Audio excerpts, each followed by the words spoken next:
Bayanlar ve baylar hepinize tekrar merhaba. Bugün sizlerle beraber 8born'un başvuru sürecimden kendi hakkımdaki kısmından bahsedeceğim. Şimdi bir 8born var biliyorsunuz. Bilmeyenler için şöyle açıklayayım. GTA 5 5M denen bir platform aracıyla RP yapılan bir platform. Ama bu normal RP değil. Biraz daha gerçekçi ve hard RP dediğimiz RP. Yani komutları, ıvır zıvırları neyse bu incik boncuğu daha çok fazla detaylı ve daha zevkli yapması. Daha önce hiçbir deneyimim olmamıştı ama zamanında bundan 3-4 yıl önce herkesin demeyeyim de bir kısmı kişinin de Elrain yani Tuğkan abinin şeyini izlemişsinizdir, Sarı Ankara RP'lerini. Film gibiydi yani, herkes bildiğin dizi gibi yapıyordu. Hatta Twitch'te de rekorlar kırıyordu anlık görüntülenme Türkiye amaçlı. Güzel yapıyordu görüntülenmesi, bir anda bakıyordun 100 bin 100 küsür bin her RP şeyinde. Drama ıvır zıvır olduğu için server'ı kapatmışlardı. Uzun bir süre sonra geçtikten sonra server'ı tekrar açacağız deyip tekrar bakım aşamasına almışlardı. 3 yıl geçti aradan. O zamanlar bilgisayarım yoktu. Hiçbir bokum yoktu. Yani bildiğin YouTube içinde de şöyle içerik üretiyordum. Telefon videoları vesaire çekiyordum. Telefondan video çekiyordum. Oyun videoları. PlayStation'dan çektiğim videoları PlayStation içinde renderlama özelliği vardı. PlayStation içinden renderladığım videoları PlayStation içinden Google'a girip oradan yükleyip oradan ayarlıyordum. Ya da telefonumdan ayarlayabiliyorsam ayarlıyordum. Son hemen hemen 7-8 aydır Allah'a şükür bir bilgisayara sahibim ve bu bilgisayar ve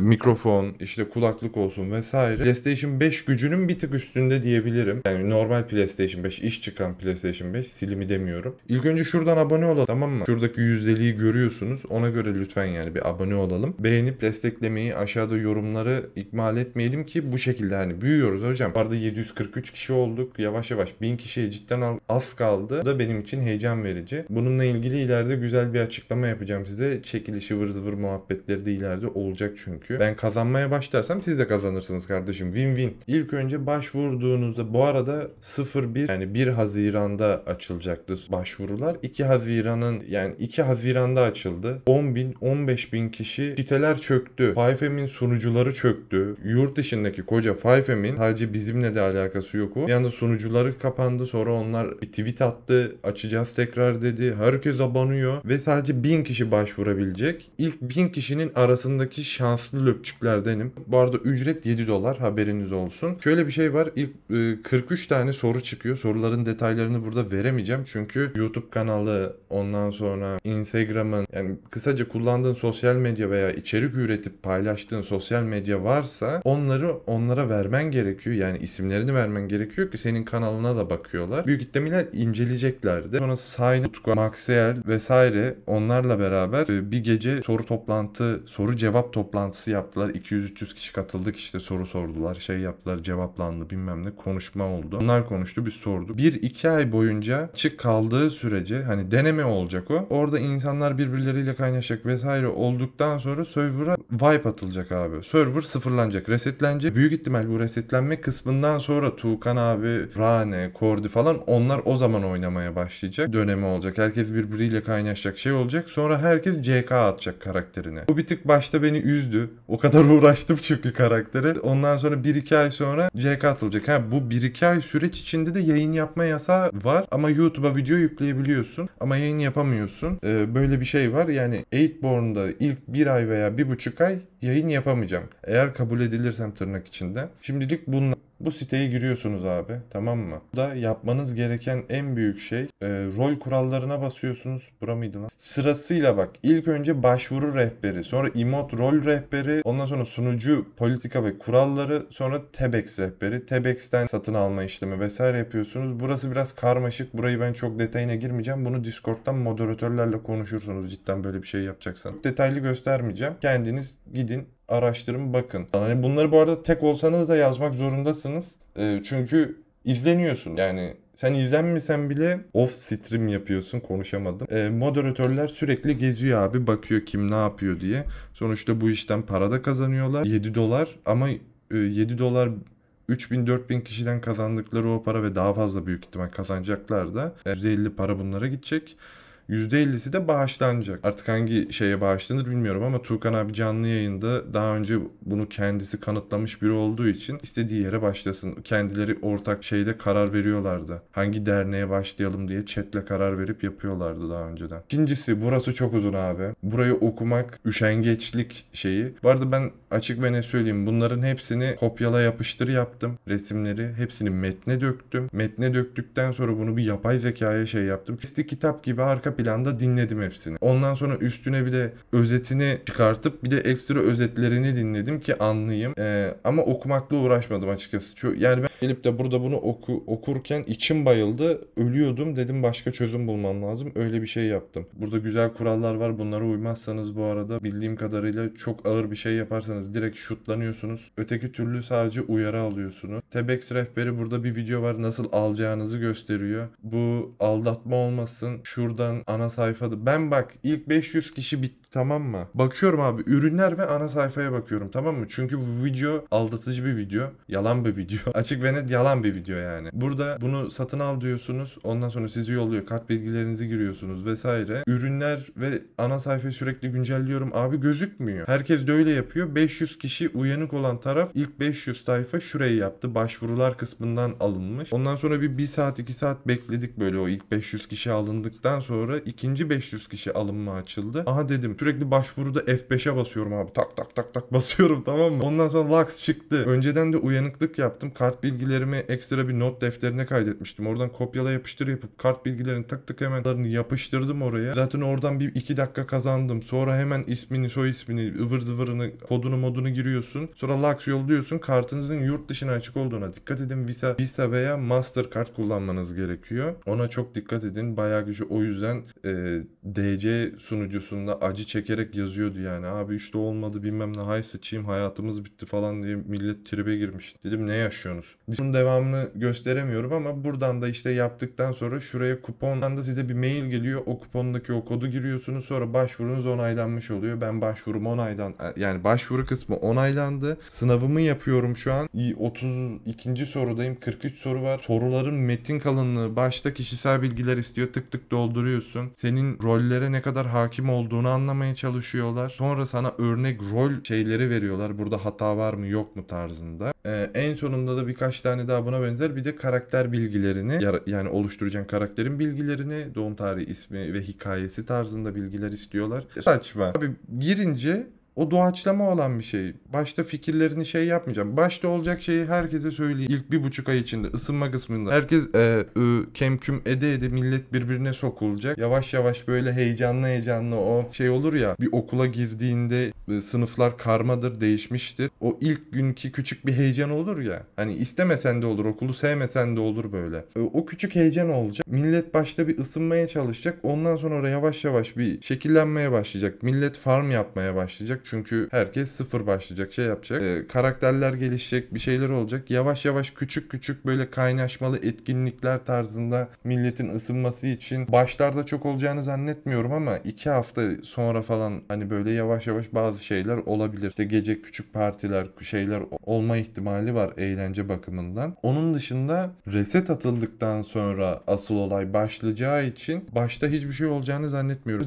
Özene abi bazı manyaklar, ben bunlara manyak derim bu arada. 3000 kelimelik, bak 3000 kelime diyorum. Harf demiyorum. Harf olarak boşluklar dahil benim 7000'di. 900 kelimeye falan denk geliyor. 3000 kelimelik şey yazmışlar. Detaylı böyle doğumundan ölümüne kadar böyle şey yazmışlar. İşte modlar diyor minimum 500 kelime olmak zorunda tarzında bir muhabbet geçti. Söylemediler ama detayları çıkartın. Çok fazla detay yazmayın. Kitap yazmıyorsunuz tarzında bir yorum yapıldı. Zaten başvuru forumlarında da yazıyor. Yapıştırdın. Yapay zekadan yardım almamaya çalışın. Daha hiç almayın diyorlar bu arada. Sadece yapay zekada açıkçası yalan söylemeyeceğim. Ben bir şey yazarken benim yazım Türkçeden Suriye yazısına dönüyor abi. Öyle diyebilirim. Abi yazıyorum, başlıyorum. Düzenli yazıyorum. Tamam mı? Merhaba arkadaşlar. Bilmem ne yapacağım bugün. Bugün sizlerle beraber Rainbow'da bizim kadroyla şey yapacağım. İşte Ace attık bilmem ne yazıyorum, tamam mı? Yazıya bakıyorum. Ulan harfleri böyle çarpık çurpuk. Ondan sonra orada atıyorum arkadaşlar yerine ekedeşler virgüller yazıyor. Yok bilmem ne yazıyor. Noktalama işaretleri falan yok zaten. Yani öyle bir şeyi ben sana yollarsam direkt elenirim zaten. Ben onu gidiyorum yapay zekaya veriyorum, diyorum bunu düzelt. O da asıl günümüz yapay zeka günü. Yaparken Google'ın şu Google Keeps not defteri var ya, soruları cevaplarken mutlaka onu da yanda açık tutun.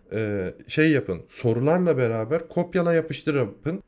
Çünkü ne olur ne olmaz. Hepsini bir günde çözemeyeceğin için yan tarafa sorularla cevapları aynı anda yapıştırırsın. Onu alt sekmeye atarsın, devam edersin. Tekrar yapıştırırsın. Öyle ilerleyin. Bir şey olur, sorular silinir. En baştan başlamak zorunda kalırsın ya da en kötü reddedildin. Hangi soruda reddedildiğini öğrenirsin ve o soru neymiş deyip açıp bakıp ha bak ben buna böyle yanıt vermiştim dersin. Artısıyla eksisiyle bana bir tecrübe de kazandıracağını düşünüyorum. Oradan yeni kişiler gelecek.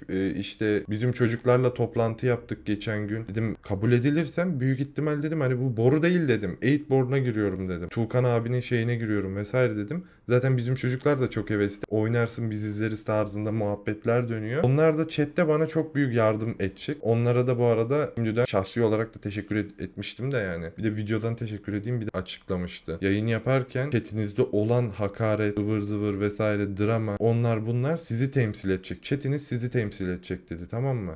Moderatörleriniz de sizin korumanız olduğu için dedi temsil edecek dedi ve güzel olması lazım. Yani bizim moderatörlerin de saygı çerçevesi içerisinde karşı tarafı doğru üslupla uyarıp timeout'unu atacağız. Bitcoin gibi bir serverda bir anda 1000, 2000, 3000 kişi geldiğinde biraz kontrolü elde kaçırmamak lazım. O yüzden bizim buradaki mod ekibi çok önemli rol oynayacak. Ekibime güveneceğim bu konuda, yapacak bir şey yok. Ve ben geliştikçe onlar da gelişecek. Onlar geliştikçe ben gelişeceğim. Sürekli win-win olayı dönecek. İçimi döktüm son 30 dakikada. Ben bunu editlerken canım sıkılacak. Hadi gittim ben. Sonraki gün görüşürüz abi. Bunu dediğim gibi günlük olarak içerik yapacağım. Şimdi sevgili YouTube, gördüğünüz üzere günlüğümden devam ediyoruz. İlk başvurum, yani ilk başvurum dediğim zaten tek bir başvuru süreci yaşandı şu an. Üzgünüz, 8born whitelist başvurunuz reddedildi. Sebebi kural bilgileri ve roleplay terimleri hatalı ve özensiz başvuru. Buradan sadece şunu söyleyeceğim. Direkt kısa özet geçeceğim. Saçma bir şey oldu. 7 dolar günümüzde çok bir şey değil demek istiyorum. Çünkü 230 lira falan abi. 230 lirada şu anki ekonomimizde 1 litrelik yağ civarında bir fiyat. 1 litre yağ iyi fiyat şimdi. O ayrı bir konu da. Dönecek olursak roleplay terimleri ve kural bilgileri hatalı diyor. Yani kural bilgileri de değil, rol bilgisi anlamında diye düşünüyorum. Roleplay terimlerinin hiçbirini hatalı yazmadım ama ifadesini yanlış bir şekilde ilettim. Yaptılar. İkinci kez başvuracağım. Büyük ihtimal son kez başvururum. Sonuçta ekibin %50'sine gidiyor para. %50 kısmı paranın ekibe gidiyor. %50 kısmı da bağışa gidecek. Yani benim birkaç kişiyle de Discord'da yazıştık. Başkalarıyla. O yazıştığım başkaları da şöyle yapayım. O yazıştığım başkaları da whitelist'le benimle birbirimize soru soruyorduk. Bu soruları nasıl yaparız tarzında birbirlerimizle mesajlaşıyorduk o kişilerle. Abi birbirimize şey attığımızda ortalamanın üstünde, kendi adıma konuşmak gerekirse ortalamanın üstünde sorulara cevap vermiş biri olduğumu anladım. Çünkü kiminle yazışsam o 1000 kişi içinden bilmeye göre abi anladığım kadarıyla az kişiyle konuştum. Ortalamam şey olur ama ortalamanın üstünde yani. Ya soruların verdiğim cevapları. Yani beni orada eledilerse biraz çok incik boncuk detaya baktıklarını düşünürüm ve o hani kabul edilmek zorunda değilim zaten, hani öyle bir şeyim yoktu. 50-50 girmiştim ama sonra şeyi öğrendim. Milleti de baktıktan sonra diğer arkadaşlara dedim o zaman abi bunlar böyle yazdıysa dedim ve ben gittiysem şimdi onlar da gittiyse dedim. Oğlum bunlar çok incik boncuk detayına giriyor. Yani biraz fazla sert giriyorlar ve biraz zor bulurlar şeyi manasında. Ben de tekrar düzenledim. İkinci kez başvuracağım. Şimdi o da olmadı. Bu tamamen şey, bir daha 7 dolar verme niyetinde değilim. Çünkü biraz artık enayilik ya da kendi bir dolandırılmış hissediyorum nedense. Sinirliyim. Çünkü çok incik boncuk detayına gireceklerse seyir zevki de oynanma zevki de şey olmaz yani. Sadece şey tayfası, limon tayfasının kurileri olur kaç tane. Onlar kendileri aralarında rol çevirirler. Güzel bir film hikaye izleriz dizi tadında. Eğleniriz. 130-120 binler. Yine Limon FC maçları izlendiği gibi El Rey'nin, Tuğkan abinin yayından izleriz. Ama yani oyuncuları o kadar da popüler şey olmaz. İzlenmesi güzel olacağını düşünmüyorum. Çok incik boncuk detayına giriyorlarsa profesyonel oyuncu aramıyorsun amına koyayım sonuçta. Yapay zekaya sorularımı sorularımı sordum. Bu soruların cevaplarını benim bu kurallara göre yanlış yapıp yapmadığımı ya da yanlış ifade edip etmediğim tarzında bir soru sordum. Bana açıklar mısın dedim. Toplam 5 tane sorunun yanlış olduğunu söyledi. 43 sorudan hadi 20 soru kendini tanıtma, 20 soruda kural olsun. 20'de 15 yapmak bence başarılı olmalı. Hanımlar ve baylar, bugün sizlerle beraber günlüğümüze kaldığımız yerden devam ediyoruz. Uzun aradan sonra ilk başvurunun birinci şeyinde şu an ekranda görüyorsunuz. 8 Haziran'da reddedildim. Biraz sinirli bir yanıt yapmıştım galiba ona. Onu biraz da sakinim. Şu an 15 Haziran. İkinci başvuruya katıldım. Dün 14'ünün sabaha karşı 4'te mi ne gördüm. Baktım gece paylaşmışlar saat 2'de. İlk 500 kişinin arasından direkt başvurdum. 8 dolardı bu sefer, önceki 7 dolardı. 1 dolar zam yapmışlar. Ben ikinci başvuruyu yaptım. Şöyle göstereyim. Aslında artık çoğunu gösteremem. Bunu gösterebilirim. İşte gün içerisinde bilmem ne falan. Bazı soruları gösteremem çünkü hani kural dışı olduğunu düşünüyorum ama bazı soruları örnek olarak size gösterebilirim. Çünkü 3. sınavda büyük ihtimal sorular farklı olacak. Mesela gündelik ekranda şu an 2 tane soru kaydetmiştim. Onların cevaplarını size yapabilirim. İşte benim karakter kısmını burayı gösterebilirim abi. Burada gördüğünüz gibi Yakup Sönmez adlı bir karakter, doğum tarihi 1999'da doğmuş, bir 6 Haziran ikinci başvuru tarihi olarak yaptım. Evet, onu ben değiştireyim ya. 15 olsun, bugüne özel olsun. Onu da değiştireyim, şöyle save al. Ondan sonra karakteriniz Sivaz'ı kullanacak mı? Hiç giremem o işlere be ya. Valla karakterimin rol planını burada tırnak içinde başta ben açıkçası söylemek istiyorum abi. Bu karakteri oluştururken ilk 1,5 aylık olarak oluşturmamıştım. Yani bunu CK'lamak istemiyorum başta. Zaten bunu CK'lamak başta istemiyorum ama hikayenin ilerleyen kısımlarında her türlü CK alacağım. Ölecek bu karakter. Ama bu şekilde ölmesini istemiyorum. Bok gibi tanışmalardan sonra Yakup öldü demek istemiyorum yani. Çok saçma olur. Başvuruyu gönder. Evet, göndermek istiyorum. Evet, hadi bakalım, hayırlı olsun. İlki reddedilmişti. Şimdi başarıyla gönderdik. İnceleniyor. 16'sı zaten yarın. Akşam saat 12'ye kadar, yani 17'ye geçene kadar vaktimiz var. Hala neden reddedildim anlamıyorum. Toplam 4 tane sorum yanlış diye mi reddedildim? Tajlıyordum. Dedim bir ekleme yapayım. Çünkü az önce bana bir haber geldi Eightborn başvurusundan. Evet, çok tatlı bir giriş yaptığımı düşünüyorum. Hemen siz bana zoomlayayım. Reddedildim. Bayağı reddedildim abi. Sinir bozucu ama reddedildim. Geçenkiyle reddedilme sebebim hemen hemen aynı. Özensiz yazmıyor sadece, tırnak içinde. En azından ona çok taktığım için, ki hala takıyorum. Özensiz ne demek abi? Bir ikincisi, 15 dolar harcamış bir birey olarak en azından hani 2 kere başvurmuşum. 15 dolar size harcamışım. Paramın %50'sini alıyorsunuz. Biraz daha detaylı, ayrıntılı bir şekilde bana verebilirsin abi bence. Bir tık daha özen gösterebilirsin. İkinci kez başvuran herife hani adamı bir daha reddediyoruz. Bari gerçekten üçüncüye de başvurabilir bu. Bunu biraz daha yolabiliriz. Potansiyel sahibi yapabiliriz diyebilirsin. Şuradan şunu göstermek istiyorum. Ekranda koyarım büyük ihtimal. O yüzden bunu hiç açmayacağım. Ama yok lan, bunu göstereceğim. Sansürlerim. Şuradan direkt sahneye özel olarak büyük ihtimal umurunda değil de hani bakacağını hiç gram düşünmüyorum. Üzgünüz, Eightborn ve Whitelist başvurunuz reddedildi. Sebep, başvurunuz detaylı bir şekilde incelenmiş olup yetersiz roleplay bilgisi. Bu arada öncekine göre ayıptır söylemesi, harbi çok çalıştım ve bu sefer soruları da video içinde tekrar göstereceğim ya da bu kısımda gösteririm, videonun ortasına koyarım. Hiç bilmiyorum, montajı daha yapıyorum taze. Çünkü ilk birinci sınavdaki sorular farklıydı. İkinci sınavdaki sorular tamamen farklıydı. Üçüncü sınavdaki sorularda tamamen farklı olacak. O yüzden soruları ve kendi verdiğim cevapları size gösterebilirim. Bu arada bu sefer yüzlerin bir sonraki başvurunuzda yaparsınız var ve benim gibi bir sürü kişi tekrar da başvurup size güzelce para kazandıracak. Ne diyeyim abi? Yani sinirleniyorum. Çünkü çok saçma bir nedenden dolayı abi. Bir tık daha bana bak. Bir tık daha açıklayıcı. Şu soruda şu hatayı yaptın ve bu hatayı yaptığın içinden dolayı hani şuradaki bilgilerin eksik olduğundan dolayı burada kendini biraz daha geliştirirsen ya da şunları öğrenmen lazım tarzında. Daha böyle ikna edecek, heveslendirecek. Bak bunu da yapsaymışım, tüh katılıyormuşum diyeceğim bir motivasyon ekleseydin, o zaman tamam da hani sonuçta bu senin işine gelir. Sen ticaret yapıyorsun. Pazarlama yapıyorsun kadarıyla. İlki toy ıvır zıvır deneme %50-50 girdim ama ikincide bu sefer biraz daha kafasında girdim. Hani kabul edilmek zorundayım kafasında girdim.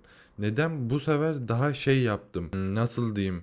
43 sorunun da 43'ünü perfecto, yani tamamen mükemmel cevaplama şeyine, aşırı ayrıntılısına kastım ve köpek gibi ayrıntılı cevaplar verdim.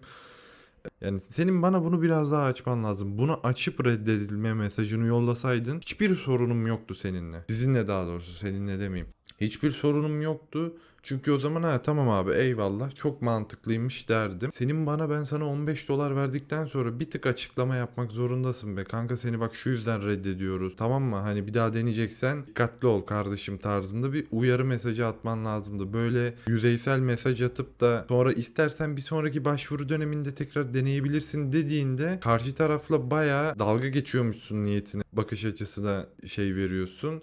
Ve bence hiç hoş bir değil. İkinci de hakkın yendiğini düşünüyorum açıkçası. Okur mu okumaz mı hiçbir fikrim yok. Okursa güzel olur. Okumazsa YouTube'da sizin verdiğiniz destekler sayesinde belki biraz daha ön plana çıkar video da onlar da bu videoyu görür. Buradan sahneye sesleniyorum. Biraz da bu tarz şeyler yaparken en azından biraz daha bir tık daha plan yüzeyini değil de halkla itibata geçtiğiniz kısımlara biraz daha çeki düzen vermeniz gerekiyor. Arka planda çok iyi iş çıkartıyorsunuz. Uğraşıyorsunuz gece gündüz. Ona saygım sonsuz. Ama bir tık daha insanlarla iletişime geçme kısmında sıkıntı yaşıyorsunuz. Onu biraz daha düzeltmeniz lazım. Şu an anlatmak istediğimi anladınız diye düşünüyorum umarım. Kendimi güzel ifade edebilmişimdir. Bunu çok söyledim videoda. Neyse, buraya kadar izlediyseniz çok teşekkür ederim. Güzel bir serüvendi. Başvuru heyecanı bana yetti bu arada. Cidden böyle bir şeyi deneyimlemek benim için güzeldi. 15 dolara bunu deneyimlemek mükemmel bir şeydi. Kesinlikle bir Steam'den 15 dolara güzel bir şekilde oyun alıp bunun serisini YouTube'da yapıp daha fazla izleneceğimi biliyordum ama bunu denemek istedim. Görüşürüz. Gittim ben, sağ olun. Modum düştü ya. Üzüldüm ya. Vallahi üzüldüm. Ne güzel mülakata girecektik orada da. Milletle konuşacaktık. Ondan sonra oradan geçecektik. Kabul edilecektik. Server'da güzel güzel eğlenceli anlar yaşayacaktık. Ondan sonra oynadığım karakterle ilgili büyük ihtimal klipler oluşturacaktı. Hoşuma gidecekti. Film gibi şeyler olacaktı. Çok güzel şeyler olacaktı ama nasip değilmiş. Hafif ajitasyon yapıyorum. Yapacak bir şey yok.